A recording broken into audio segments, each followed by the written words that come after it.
Good morning, friends. This is Joe. Welcome to my scripture reflection for Wednesday, September the 20th. Hope all is well with you on this Wednesday morning.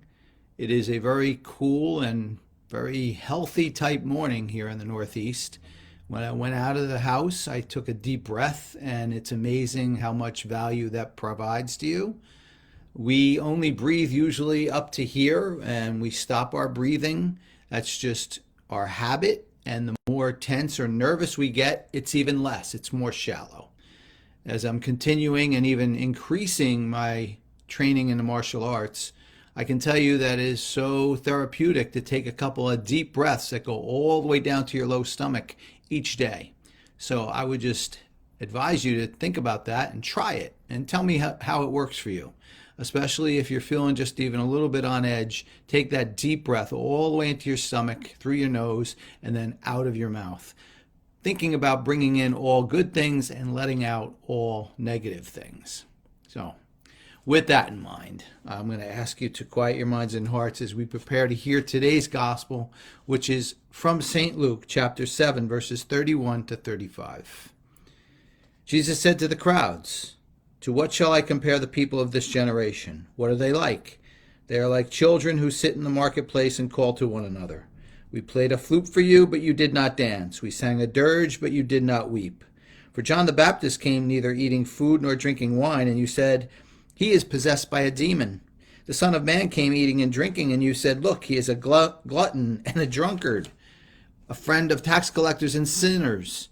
But wisdom is vindicated by all her children."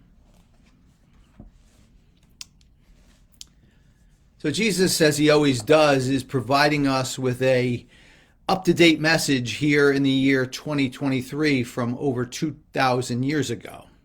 Because it was then and it is now that our life is really boiled down to our thoughts, which leads to our words, which lead to our actions.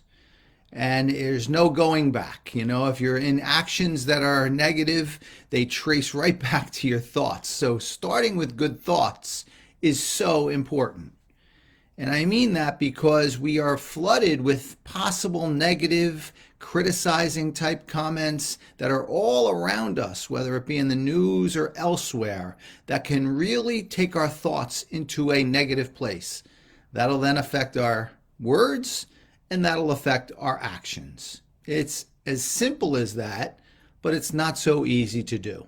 So it comes down to really monitoring our thoughts and putting aside those thoughts that are negative, that are critical in nature, that do have the temptation to only look at the negative parts of people or a situation.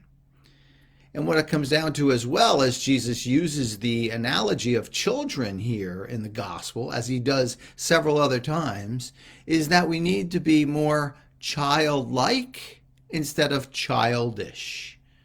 Childlike being very refreshing, right? I spend time with my 3-year-old granddaughter and I see how refreshing her comments are. She sees the positive in things. Oh yeah, she has her moments here and there, and don't we all, but she's quickly able to turn it back to a positive.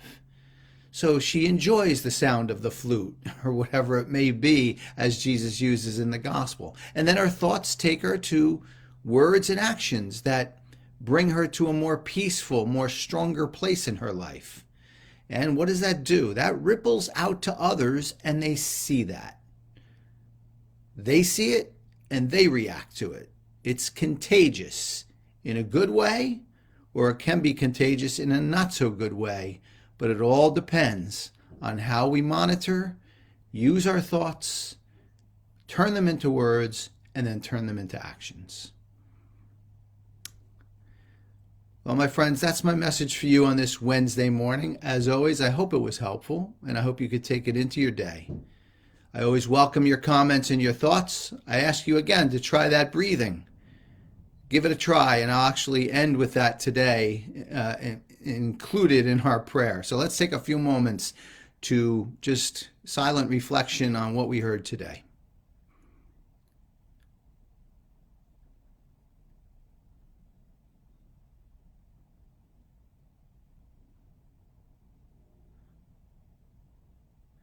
Most loving God, we thank you for all that you provide to us, the lessons especially that we can take into our day and into our life and provide such value to ourselves and others.